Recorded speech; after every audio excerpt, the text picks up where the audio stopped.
நிற்குமே. நம்ராணம் சந்நிதத்தே சததமபி புரஸ்தைகி அனபியர்த்திதானபி அர்த்தான் காமானஜஸ்ரம் விதரதி பரமானந்த சாந்திரம் கதிச்ச இத்தம் நிசேஷலப்யோ நிரவதிக பலகாம் பாரிஜாதோ ஹரேத்வம் க்ஷுத்ரம் தம் சக்கரவாட்டி த்ருமமபி லஷதி வியர்த்தமர்த்தி விரஜோயம். நாராயணியத்தினுடைய 8வது ஸ்லோகத்துல நாராயண பட்டத்திரி வேண்டுபவர்களுக்கு நினைத்த மாத்திரத்துல நம்ரானாம் சந்நிதத்தே ஓடி வந்து அனுகிரகம் பண்ணக்கூடிய சுவாமியாக அருள் வழங்குவார். அப்படி நினைச்ச மாத்திரத்துல வரக்கூடிய அவர் சததமபி புரஸ்தைர் அனபியர்த்திதானபி அர்த்தான், அதாவது யாராவது குருவாயூருக்கு வந்து அந்த கண்ணனிடத்துல எதையாவது கேட்க மறந்தா கூட அதை ஓடி வந்து பகவான் கொடுத்துருவாராம். அப்படிப்பட்ட கேட்க தவறினதை கூட கொடுக்கக்கூடியவன். பிரார்த்தனை பண்ணவே வேண்டாம். அப்ப என்ன அர்த்தம்? அஜஸ்ரம், எல்லாரையும் ஜெயிச்ச குருவாயூரப்பனான நீ எங்களிடத்துல எதிர்பார்க்கிறது நாம வந்து இவர்களுக்காக 3 யுகங்களை தாண்டி கலியுகம் முடிகிற வரைக்கும் பாகவதோத்தமாள் வரமாட்டாளான்னு எதிர்பார்த்துட்டு இருக்கோம். நாம பிரார்த்தனை பண்ணா நாமும் ஓடி போய் நிக்கிறோம். இப்படி நமக்கு திவ்ய தரிசனம் கொடுத்த சுவாமியை நம்ம ஒரு தடவை பார்ப்போமேன்னு யாராவது உன்னிடத்துல வந்துட்டா அவர்கள் கேட்க மறந்ததையும் கூட என்றாராம். என்ன அழகுன்னா, ஏன் பல திருக்கோயில்கள்ல நம்ம வந்து திருப்பதி முதலிய இடங்கள்ல பல கோயிலுக்கு போகச்சே நம்ம பல விஷயங்களை மனசுல நினைச்சுட்டே போவோம். குருவாயூருக்கு போறோமா, போன உடனே குருவாயூரப்பன்டக்க நம்ம வீட்டுல பொண்ணுக்கு கல்யாணம் வரணும்னு நினைச்சுக்கணும், வியாதி நீங்கணும்னு நினைச்சுக்கணும், புத்திர சந்தானம் ஏற்படணும்னு நினைக்கணும்னு எத்தனை பேருக்கு எத்தனை விதமான ஒரு பிரார்த்தனைகள் இருக்கு. அதை நினைச்சுட்டே போவோமா. ஆனா பட்டத்திரி சொல்றார், இந்த நினைப்பெல்லாம் எங்களுக்கு எது வரைக்கும் இருக்கும் தெரியுமா? அது அந்த வாசப்படி தாண்டச்சே நினைச்சுப்போம், கொடிக்கம்பத்தை தாண்டச்சே நினைச்சுப்போம், அந்த சின்ன ரேடி தின்ன வழியா பட்டத்திரி மண்டபத்தை தொடச்சே கூட இவருக்கு வியாதி நீக்கின மாதிரி எனக்கு என்னோட சர்வதாபத்தையும் நீக்கேன்னு பட்டத்திரியை பார்த்த உடனே பிரார்த்தனை ஞாபகத்துக்கு வரும். அந்த சோபன மண்டபத்தை தாண்டி சூரியஸ்பர்த்தி கிரீடமுர்த திலகனா ஒன்றையடி ரூபத்துல உன்னி கிருஷ்ணனாக தனக்கே உரிய மந்தகாசத்துடன் நம்ரானாம் சந்நிதத்தேன்னு எங்களுக்கு திவ்ய தரிசனத்தை கொடுத்துட்டு இருக்கக்கூடிய அந்த சுவாமி கிட்டக்க வந்தச்சே நமக்கு எல்லாமே மறந்து போயிடுமா. நம்முடைய எண்ணங்களா வரும், ஆகா எப்படிப்பட்ட ஜாஜ்வல்யம், எப்படிப்பட்ட அழகு, இப்படி சுவாமி நமக்கு தரிசனம் கொடுக்கிறதுக்கு என்ன பாக்கியம் பண்ணோம். திருக்கண்டேன், பொன்மேனி கண்டேன், திகழ்மறுக்கன் அணிநிறமும் கண்டேன், பொன்னாழி கண்டேன் அப்படின்னு சுவாமியை பார்த்து பரவசப்பட்டு அவனுடைய ஆழ்ந்த அந்த தரிசனத்துல பக்தி பாவத்தோட கிருஷ்ணா கிருஷ்ணான்னு சொல்லிண்டு நேர அவனை பிரதட்சணம் பண்ணி கோயிலுக்கு வெளியில வரச்சேத்தான் நமக்கு ஞாபகம் வருமா. அடாடா எல்லாம் மறந்து போயிட்டோமே, நாம இது வேணும் அது வேணும்னு பிரார்த்தனை பண்ணணும்னு நினைச்சோமே, அவனுடைய திவ்ய ரூபத்தை பார்த்த உடனே ஒண்ணு கூட நமக்கு ஞாபகம் வரலையே, மறுபடியும் இதுக்காக கோயிலுக்குள்ள போறதா, இவ்வளவு கியூ நிக்கிறதே 3-4 மணி நேரம் ஆகும் போல இருக்கே, ஏன் மறந்தோன்னு நினைக்கச்சே பட்டத்திரி சொன்னார், அனபியர்த்தான் கவலையே படாதுங்க, நீங்க வேண்டிக்கணும்னு மறந்ததை கூட நீங்க வீட்டுக்கு வரத்துக்குள்ள கொடுக்கக்கூடிய கலியுக பாரிஜாதம் என்னுடைய குருவாயூரப்பன். ஏன்னா அவன் எல்லாத்தையும் அழிக்கக்கூடிய வள்ளல். அந்த சுவாமி எங்கெங்கெல்லாம் கிருஷ்ணனா குடிகொண்டு இருக்கானோ அந்த இடத்துல திவ்ய தரிசனத்தை அளிக்கக்கூடியவன்னு அந்த பட்டத்திரி சொன்ன அந்த ஸ்லோகம் நம்ரானாம் சந்நிதத்தே. இதுக்கு இந்த குருவாயூர்ல நடந்த ஒரு கதையை பத்தி நம்ம சொல்ல போறோம். ஆனா இங்க என்ன ஒரு பெரிய ஒத்துமைன்னா, இந்த ராஜகோபாலனாக இங்க இருக்கக்கூடிய மணிமங்கலத்தில் இருக்கக்கூடிய சுவாமியோட திவ்ய தரிசனத்தோட தான் இந்த வாரம் முழுக்க நம்ம கேட்டு இருக்கோம். நமக்கு தெரியும், காஞ்சிபுரம் மாவட்டத்தில் ஸ்ரீபெரும்புதூர் தாலுகாவில் தாம்பரத்திலேருந்து படப்பைக்கு போகக்கூடிய அந்த ஒரு சாலையில அமைஞ்சிருக்கக்கூடிய சிறிய கிராமமான மணிமங்கலத்தில் இன்னைக்கு நம்ம தரிசிக்கிறது இங்க இருக்கக்கூடிய ராஜகோபால சுவாமியினுடைய உற்சக விக்கிரகத்தினுடைய கண்கொள்ளா காட்சி. இங்க இருக்கக்கூடிய மூலவர் உற்சவர் 2 பேருக்கும் ஒரு சின்ன வித்தியாசம் என்னன்னா, இங்க இருக்கக்கூடிய மூலவர் எம்பெருமான் தன்னுடைய வலது கையில சங்கத்தை வச்சிருக்கார், இடது கையில சக்கரத்தை வச்சிருக்கார்.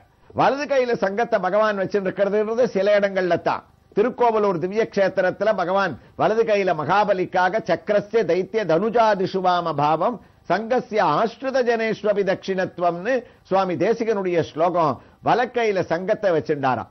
அதே போல திருவள்ளிக்கேணியில வலது கையில சங்கம், இங்கேயும் மணிமங்கலத்திலையும் மூலமூர்த்திக்கு வலது கையில சங்கம்.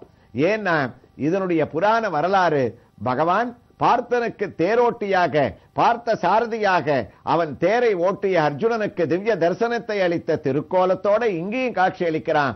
அங்க போர்ல சங்கநாதம் பண்றதுக்காக திருவள்ளிக்கேணியில பார்த்த சாரதியாக அங்க சங்க ஊதினான், இங்கேயும் சங்கநாதம். அதனால வலது கையில அர்ஜுனனுக்கு திவ்ய தரிசனத்தை அளித்த பாவமாம். அது மட்டுமல்ல, கறவைகள் பின் சென்று காணும் சேர்ந்து உண்போம்னு பசுமாடுகளை ஓட்டிண்டு போனதுனால ராஜகோபாலனாக பகவானுடைய சொரூபம். உற்சவமூர்த்தியை நம்ம தரிசித்தோம்னா அவருக்கு எல்லா மூர்த்தியும் போல 2 திருக்கரங்கள்ல வலது கையில சக்கரம் இருக்கும், இடது கையில சங்கத்தை வச்சுருப்பார். ஒரு கை அபயகஸ்தமாக இருக்கு, இன்னொரு கை கையில கதையை வச்சுண்டு கதாபாணியாக இருக்காராம். கதையை வச்சுட்டு இருக்கக்கூடிய சுவாமி தான் இன்னைக்கு நாராயணியத்தோட கதையும் நம்மளோட உட்கார்ந்து இந்த ஸ்லோகத்தோட அர்த்தத்தை தனக்கே உண்டான மந்த காசத்தோட புன்சிரிப்போட கேட்டு இருக்கார். திருவாபரணங்களை சாற்றப்பட்டும் திருவாபரணங்களை கலஞ்சும் ஒரு திவ்ய தரிசனம். இங்க இருக்கக்கூடிய அர்ச்சகாலுடைய உதாரணமான ஒரு பெரிய சிந்தனை, பக்தர்கள் வீட்டில் இருந்தவாறே இவனை தரிசிக்கும் போது இந்த ஆபரணங்களும் மாலைகளும் சாற்றப்படாவிட்டால் இவனுடைய திருமேனி எவ்வளவு அழகா இருக்கும்னு அதுபோல ஒரு தரிசனத்தை நமக்கு ஏற்பாடு பண்ணா. உடனே மாலைகளையும் திருவாபரணங்களையும் உயர்ந்த திருவேங்கடமுடையான் போன்ற பச்சைக்கல் சாத்தப்பட்ட ஒரு அழகான திருவாபரணம், மகாலட்சுமியை திருமார்பல வச்சிருக்கக்கூடிய லட்சுமி பதக்கம், தாமரை மாலைகள், இவற்றோடு பகவான் சர்வாலங்கார பூஷிதனாகவும் அந்த பூக்களையும் மாலைகளையும் சாற்றிக்கொண்டு நமக்கு அளிக்கக்கூடிய திவ்ய தரிசனத்தை அழகான ஆரத்தியோடு நம்ம பார்க்கிறோமே. ராஜகோபாலன்னா அவன் கோபாலன் மாத்திரம் இல்ல, ராஜருக்கே அரசனுக்கே உண்டான ராஜாவுக்கெல்லாம் ராஜாவாக இருக்கக்கூடிய ராஜகோபாலனுடைய அற்புதமான இந்த ஒரு திவ்ய தரிசனம் உற்சவமூர்த்தியோடு நாம் அந்த கற்பூர ஹாரத்தியோட நாராயணியத்திலே அந்த நம்ராணம் சந்நிதத்தே இந்த ரூபத்தோட நம்ம எப்படி நினைக்கிறோமோ பசுமாடோடனா பசுமாடோட நிப்பானா, நினைச்ச ரூபத்தோட காளிங்க நர்த்தனமா கண்ணை மூடிக்கோங்க காளிங்க நர்த்தனம் ஆடி காட்டுவான். அப்படிப்பட்ட ஒரு பிரபாவம் படைச்சவன் கண்ணன். குருவாயூர்ல இருக்கக்கூடிய சுவாமின்னு சொல்லும் போது அழகான ஒரு வரலாறு சொல்றது உண்டு. இந்த குருவாயூர் கஷேத்திரத்துல சேலப்பெரம்புன்னு ஒருத்தர் இருந்தாரா. அவருக்கு என்ன ஒரு சிந்தனைன்னா பகவத் பக்தியே கிடையாது, குருவாயூரப்பனை பத்தின பெருமைகளையே தெரியாதவருக்கு. ஒரு வரலாறு சொல்றது, பரம கோடீஸ்வரர் தினமுமே அந்த குளத்துல வந்து குளிப்பார், போகங்கள்ல ஈடுபடுவார், பல ஸ்திரீகளோட இங்க வந்து ஜலக்கிரீடை பண்ணுவார், இப்படியெல்லாம் இருந்தார்னு சொல்றது. மற்றொரு வரலாறு, அவர் ஏழ்மையாக இருந்தார், இருந்தாலும் குருவாயூரப்பட்ட அந்த சேலப்பரம்புக்கு சிந்தனை கிடையாது. என்ன பண்ணுவாராம், தினமுமே ஊட்டுப்புறைன்னு பேரு, குருவாயூர்ல இன்னைக்கும் அந்த அன்னதானம் நடக்கிறது. அந்த ஊட்டுப்புறையில வந்து நன்னா சாப்பிட்டுட்டு குளத்துல போய் கையை அலமிண்டு போயிட்டே இருப்பாராம். ஒரு க்ஷணம் கூட குருவாயூரப்பனை திரும்பி பார்க்கவே மாட்டார், வருவார், சாப்பிடுவார், போயிட்டு இருப்பார். அப்ப ஒரு நாள் என்னாச்சு, நாராயண பட்டத்திரி நாராயணியை எழுதுறவர் பகல் வேளையில பகவானுடைய நட சாத்தியாச்சு, அன்னைக்கு பாதி பகுதியை முடிச்சுட்டார். வழக்கம் போல ஒரு 10 பேர் தூக்கின்னு வந்து அவர் குளத்துல உட்கார வச்சு அவருக்கு அந்த கை காலை எல்லாம் அலம்பி விட்டு அவருக்கு ஆகாரத்தை ஊட்டின்னு இருக்கா. அப்ப இந்த சேலப்பரம்பு என்ன பண்ணாரா, ஊட்டுப்புறையில போய் சாப்பிட்டுட்டு அந்த கையை வந்து அப்படி அலம்பின்னு இருக்கார். அப்ப இந்த நாராயண பட்டத்திரி இவரை பார்க்கிறார். இவர் யாருன்னு தெரியாது, ஆனா பட்டத்திரிக்கு என்ன ஒரு பெரிய சக்தி உண்டுன்னா, அவர் எதிர இருப்பவர்கள் யாரையாவது பார்த்தா அவர்களுக்கு இன்னும் எத்தனை வருஷம் ஆயுள் பாவம் இருக்குன்னு தெரிஞ்சுக்கிற சக்தி பட்டத்திரிக்கு இருக்கா. அது தனக்கு தெரிஞ்சிட்டதுனால தானே அவர் 100 நாள் கண்டிப்பா இருப்போம்னு தைரியமா வந்து இந்த காவியத்தை எழுதிட்டு இருக்காரு இல்லையா. அப்ப அந்த சேலப்பெரம்ப பார்த்தார் அவர். உடனே பட்டத்திரிக்கு தூக்கி வாரி போட்டது, ஐயா நீங்க யாருன்னார். சேலப்பெரம்புன்னு பேருன்னார். நான் உங்களை கவனிச்சுட்டு இருக்கேன், சாப்பிட்டுட்டு கையலமிட்டு போவேலாமே, குருவாயூரப்பனை தரிசனம் பண்ண மாட்டேலாமே, மனுஷ ஜென்மம் பாழாக்கி அல்லோ, இப்படி கிடைக்காத மனுஷ ஜென்மத்தை ஏ சேலப்பரம்பு நீ பாழாக்கிட்டியே, குருவாயூரப்பனை மறந்துட்டியே, சாப்பாடு ஒண்ணுதான் வாழறதுக்கு நீ நினைச்சுட்டியே, இப்படி இருக்கலாமா, போறோம் பாழாக்கினது, இன்னும் 10 நிமிஷம் தான் நீ உயிரோட இருக்க போற, ஜாக்கிரதை, அதுக்குள்ள குருவாயூர் கோயிலுக்கு ஓடு, குருவாயூரப்பான்னு சுவாமியை பார்த்து கூப்பிடு, உனக்கு மோட்சம் கிடைக்கும், இந்த ஜென்மத்தை பாழாக்காத, ஓடுன்னு இவருடைய சக்தியை அவனை பார்த்த உடனேயே உணர்ச்சி வசப்பட்டு சொல்லிட்டாராம். க்ஷண நேரத்துல ஒரு வினாடி காலத்துல அந்த சேலப்பரம்புக்கு ஞானம் வந்தது. அடாடா, பழுதே பலகாலம் போயினவே, காணக்கடைக்காத ஜென்மத்தை வீணாக்கிட்டமே, 10 நிமிஷம் தான் நம்ம இருக்க போறோம்ன்றது அவளுக்கு கவலை இல்ல. அதுக்குள்ள கோயிலுக்கு ஓடி போய் சுவாமியை பார்த்துடணுமேனு அதை ஈர துணியை மடிச்சு கட்டிண்டு மேல அந்த துண்டை போட்டுண்டு கலபத்தை எட்டுண்டு கிருஷ்ணா கிருஷ்ணா குருவாயிரப்பா இத வந்துட்டேன்னு குளத்துல படியில தட்டு தடுமாறி எழுந்துண்டு சேலப்பரம்பு அத கிழக்கு நடையில இருக்கக்கூடிய சுவாமியினுடைய சன்னிதானத்துக்கு முன்னாடி வந்து அப்படி நிற்கிறாராம். அப்ப பட்டத்திரிக்கு ஒரு உணர்வு. அவர் பார்த்தார், இரண்டாவது நம்ம திடீர்னு இவருக்கு 10 நிமிஷம் தான் இருப்போம்னு சொல்லிட்டோமே, இந்த ஆசாமி சேலப்பரம்பு பாட்டுக்கு நேர கோயிலுக்குள்ள ஓடி அந்த சுவாமி முன்னாடி நிக்கச்சே அந்த 10 நிமிஷம் முடிஞ்சு இவருக்கு உயிர் போயிடுத்துன்னா கோயிலுக்குள்ள இவர் பிராணனை விட்டார்னா பெரிய தோஷமா போயிடுமே. ஏன்னா இது கடுமையான ஆச்சார அனுஷ்டானங்களை அனுஷ்டிக்க கூடிய ஒரு கோயிலாச்சே. இதுல பூஜை பண்ற நம்பூதிரி கூட அவர் முறையான 6 மாச காலம் அவர் வீட்டுக்கு போக கூடாதே, கோயில் மேலேயே இருந்துட்டு பூஜை பண்ணணுமே. ஒரு குழந்தை ஒரு சின்ன சுத்தம் பண்ணிட்டா கூட 1.25 மணி நேரம் கோயில மூடி அதுக்கு சுத்தி பண்ணிட்டு தானே தரப்பா. நாம தெரியாதனமா குருவாயூரப்பன் கோயில அசுத்தப்படுத்திட்டோமே, இவன் போய் உள்ளுக்குள்ள உயிரை விட்டுட போறானேன்னு பட்டத்திரிக்கு பதறது. ஏன் சொன்னோன்னு. அப்ப இந்த சேலப்பரம்பு என்ன பண்ணார், நேர அந்த கிழக்கு நட வரைக்கும் வந்தார். அவர் தட்டி தடுமாறிண்டு பதபதப்போட வரத்துக்குள்ள படியில ஏறி 9:45 நிமிஷம் முடிஞ்சு போயிடுத்து. சுவாமியோட குருவாயூர் கோயில்ல ஏற்கனவே நம்ம சொல்லி இருக்கோம்.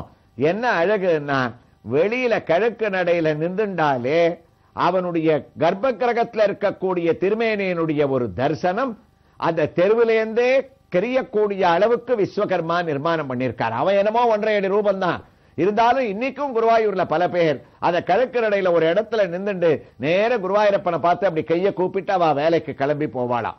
அது மாதிரி சேலப்பரம்பா அது வரைக்கும் வந்து நின்றார். நின்று அவர் குருவாயூரப்பான்னு அங்கேருந்தே கோயிலுக்குள்ள நுழையில சுவாமியை பார்த்து அப்படி கூப்பிடும் போது என்னாச்சு, அத 10 நிமிஷம் முடிஞ்சு போயிடுத்துக்கு சேலப்பரம்பனுடைய உயிர் அவரை விட்டு பிரிஞ்சு போயிடுத்தான். அப்ப குருவாயூரப்பன் என்ன பண்ணாருன்னா, அடுத்த க்ஷணமே இவர் குருவாயூரப்பான்னு கூப்பிட்ட உடனே கோயில்ல இருக்கிற சுவாமி பட்டத்திரிக்கும் கஷ்டத்தை கொடுக்கல, சேலப்பரம்பையும் காப்பாத்தாம இல்ல. பட்டத்திரி தவிக்கிறார் குளத்துல உட்காந்து, இவர் கோயில்ல போய் உயிரை விட்டுட்டாருன்னா அசுத்தமாயிடுமேனு. இவரோ 10வது நிமிஷத்தை முடிச்சுண்டு உயிர் போற தருணத்துல கிருஷ்ணா குருவாயூரப்பா என ரட்சிக்கனேன்னு கதறார். அப்ப சன்னதியில் இருக்கக்கூடிய குருவாயூரப்பன் நேர வாசலுக்கு வந்து சேலப்பரம்புக்கு உள்ள எப்படி இருப்பாரோ அதே போன்ற திவ்ய தரிசனத்தை நம்ராணம் சந்நிதத்தே சததம் அபிபுரஸ்தைர் அனபியர்த்திதானபியர்த்தன அந்த திவ்ய தரிசனத்தை அவருக்கு கொடுத்தாராம். சுவாமியோட அந்த தரிசனத்தை பார்த்தார், அங்கேயே உயிரை விட்டார். இவ்வளவு பாவங்கள் பண்ணி இருந்தா கூட அவருக்கு அந்த சுவாமியோட தரிசனம் இருக்க நேர மோட்சத்தை கொடுத்ததாம். இந்த சேலப்பெரும்போட மோட்சம் நம்ரானாம் சந்நிதத்தை என்ற நாராயணியத்தினுடைய 8வது ஸ்லோகத்தினுடைய ஒரு தொடக்கத்துக்கு எவ்வளவு பொருத்தமா அமைஞ்சிருக்குன்னு குருவாயூர்ல இருக்கிறவாள்லாம் இந்த ஸ்லோகத்தை சொல்லும் போது சேலப்பெரம்ப நினைச்சு பார்க்காம இருக்கிறது இல்ல. அப்படி நினைச்ச மாத்திரத்துல அவருக்கு மாத்திரம் இல்ல, நாம் நலந்தரும் நாராயணியத்தை கேட்டுண்டே வீட்டில் இருந்தவாறே குருவாயூரப்பான்னு கண்ண மூடிட்டு ஒரு செகண்ட் நினைச்சா கூட நம்ரானாம் சந்நிதத்தே நமக்கு ஓடி வந்து இருக்கக்கூடிய இடத்துல தரிசனத்தை கொடுக்கக்கூடிய சுவாமியினுடைய ஒரு பிரபாவத்தை இங்க ராஜகோபால சுவாமியும் கையில கதையை வச்சுட்டு நாராயணியத்தினுடைய கதையை கேட்டு இருக்கார். அவருடைய திருக்கல்யாண மகோற்சவத்தினுடைய வைபவங்களோடு இந்த ஸ்லோகத்தினுடைய அர்த்தத்தை நாளைக்கு நம்ம தொடர்ந்து கேட்கலாம். நாராயணா ஸ்ரீமன்